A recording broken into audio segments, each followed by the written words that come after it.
What's up guys, it's Mikey with Padbangers.com, today with part 2 of my Ableton Live controller review series. If you missed part 1 where I took a look at the Akai APC40 MK2 and the APC Mini, you can check it out right here.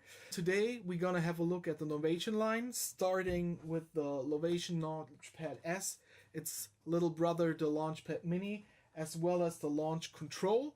I hope to get the Launch Control XL and the new Launchpad Pro, which was released at the NAMM show.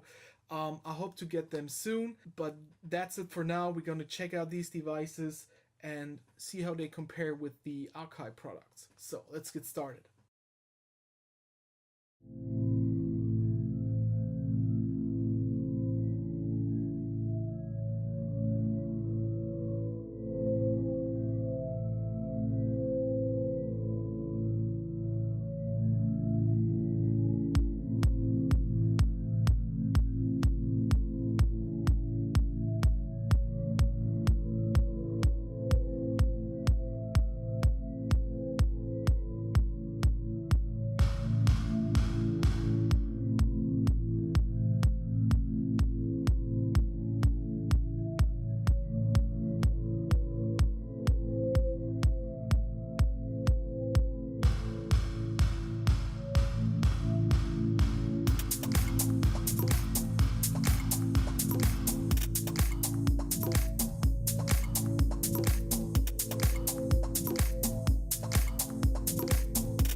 Okay, so let's start with the Launchpad S and the Launch Control. Let's start with the quality. They both come in plastic housings, but they feel really sturdy. Now what I really like about these devices is when you turn them around, on the back they have these rubber sheets right here, and the Launch Control is even totally covered with this rubber sheet. And these rubber sheets, they provide it from sliding around on your desk. And this works fantastic. Even if you finger drum or you push really hard and you can't move them around, so they really stick in place. That's a really nice solution. I really like that. The Launchpad Mini also is covered totally with this rubber sheet. You can put it on the table. You can't move it at all. It sticks in position, and this works really nice. Now for the pads and the knobs, they feel really nice. The knobs have a really good movement. They're not too loose, not too tight. They work just fine. The pads are not velocity responsive, but for finger drumming at full velocity, they work really good. They respond very nice. They have a nice pressure point, so you know exactly what's going on. The colors here, the LEDs, only have 3 states. So they're either green, which indicates playing, they're yellow for a stop clip, or red for a clip you're recording into. They're not representing the clip color in Ableton. I think the new Launchpad Pro will do that, but Launchpad S here doesn't do it yet. So, but it's no problem at all. When you look at it, you have a really nice indication what's going on. Nice overview over your track. You got a 8x8 grid here, so you get 64 clips in total, meaning you can control 8 scenes at a time and 8 tracks at once. Of course, you can browse through your tracks and scenes with the arrow keys, with the arrow buttons on top of it.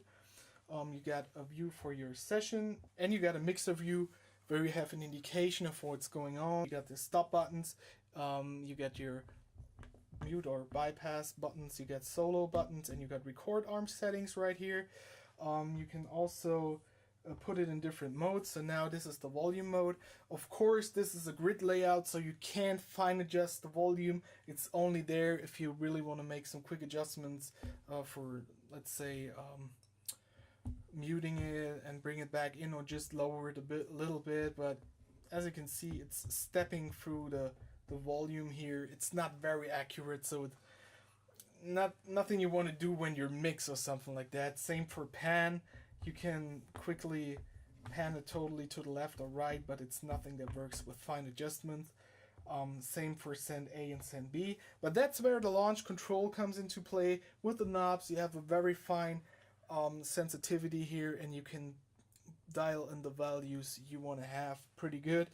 Of course, here the same thing then on the APC. The values for the volume go from minus 60 dB to plus 6 dB. I don't like that. I would prefer to stop it at 0 dB and not risking it to start my audio material to clip. So yeah, but maybe that's just me, and maybe it's technically not possible. I'm not sure. Akai and Novation, they both do it that way. I'm not sure, but I don't like it much. So yeah, but that's just me again. Now what's really cool about the Launchpad S and the launch control is the user modes. Those are fantastic. So you can have your factory templates and you can work with them, but in user mode you can map the device to anything in Ableton Live just the way you want it. Now I gotta say, when you use the user mode on the Launchpad S to make the LEDs work, you gotta set up a MIDI channel and figure out how to communicate with the Launchpad, which might be a little tricky. But the good news is, online you will find a lot of free scripts for the Launchpad S, and the one I installed here is called Launchpad 95. You can download it for free. I will put a link into the description of this video, and it's a fantastic script. What it does, it brings you some of the features from the Ableton push to the Launchpad S here, and that's just fantastic. So let's say we're gonna load up Absinthe here. I can go to user mode 1, and as you can see, now I get the scale functionality from Ableton Push on my Launchpad.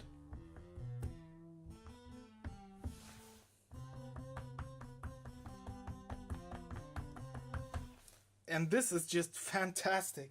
It works really nice. You can also set up different scales and stuff like that, because all the side buttons here have now different functionality. You gotta check that out on the website. It's really a fantastic script.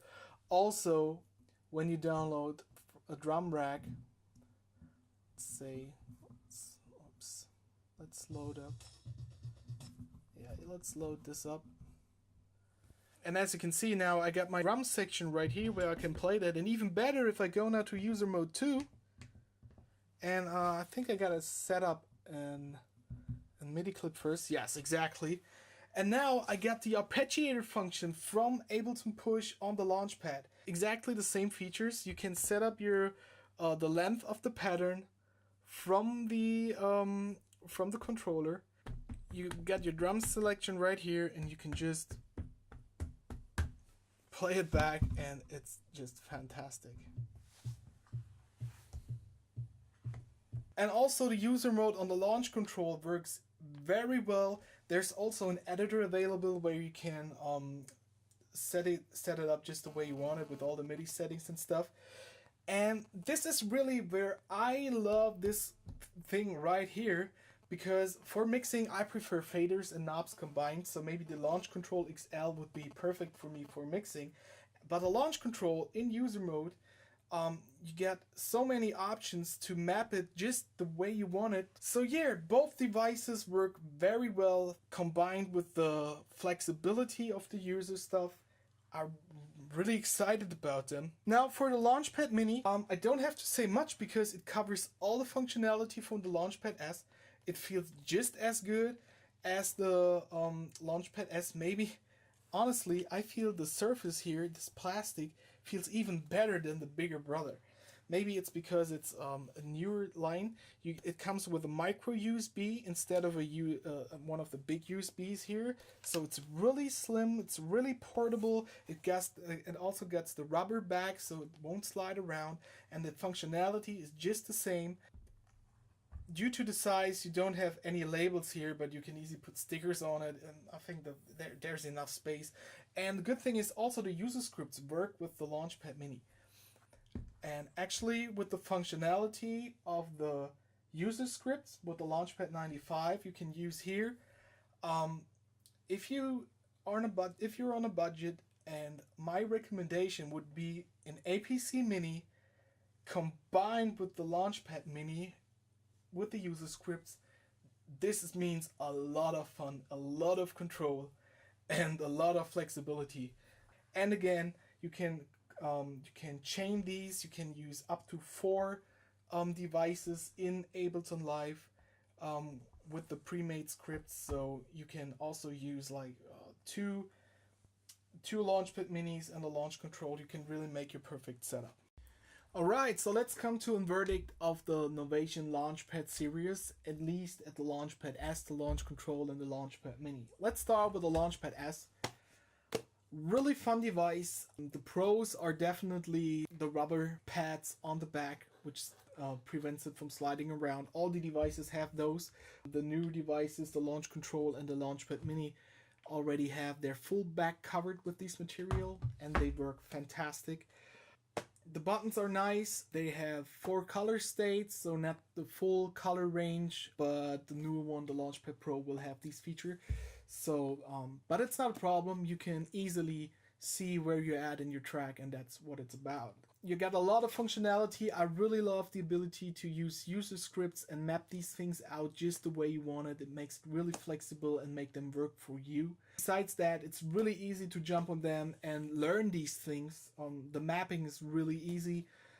That's a good point. And it really gives you enhancement over your control in Ableton Live. Now, for the launch control, my personal opinion is I prefer faders to control the mixer or control sends and stuff like that. But the knobs here work just fine. The factory templates work really good. One thing I didn't cover, and I have to mention this now, here's also the ability to use a device mode and control devices, which is just like on the Akai devices, pretty useless for me because you have no screens, you have no idea what you're controlling when you look at the device. So you really gotta turn each knob and check out in Ableton what's moving and whatnot. And it's not working for me at all. But the good thing about this one here is, again, the user mode. You can map it out just the way you want it. You can control any device perfectly with it. And it's easy to remember when you set it up yourself. So you don't go to a device and you browse through multiple pages until you find the right function. You know exactly what function you map to the knob. And this is really the better solution for me. So I really like this device as my standard knob controller. It's so small, you can put it on any keyboard, on any synthesizer. You will find a place for this. And again, also the great rubber back. And the Launchpad Mini feels even a little better than its bigger brother. It has the same functionality. You get the great user scripts. You have a lot of control over Ableton. Again, the downside here as well is the grid matrix. If you want to control volume and stuff from it, just like on the Launchpad S, it's not very accurate. It works when you need it and you don't have anything else. It's still faster than a mouse in a live situation, but it's not accurate enough, and it's no option for mixing your track or something like that. So yeah, this was part 2 of the controller series. What do you guys think? For now, what I gotta say, between Akai and Novation, I don't see these as competitors really, because they work differently. The Akai really is a performance controller. Here you get some features for production, playing the scales, use it in user mode, map MIDI to it, stuff like that. At the moment, I hope there are more devices coming until I find my perfect Ableton Live setup. But from the devices I now had here, I probably think my setup at the moment would be a combination of these devices and brands. So I really could see the Launchpad S next to an APC Mini. I really could see the launch control in any of these setups to control MIDI devices. I could also see a Launchpad S next to an APC 40. They would fit pretty nice together. It's not one or the other, it's probably a combination of multiple devices to control everything in Ableton. So far, both of these, the Akais and the Novation stuff, is really, really nice in my opinion. I don't have a favorite, but what about you guys? What do you guys prefer? Do you have any of these devices in your setup? How do you use them? How do you feel about the user mode? Do you know better user scripts than Launchpad 95 or maybe additional user scripts? Please comment and let me know. I'm really interested, and I think all the other viewers would probably appreciate it as well. So yeah, that's it for this episode. I hope to get a Livid device and an Ableton Push soon, and I will definitely do a review on these things for you. So part 3 is definitely not coming next week, but I will add new devices as soon as I get them here for review. Yeah, that's it. Mike, padbangers.com. See you guys next time. Peace out.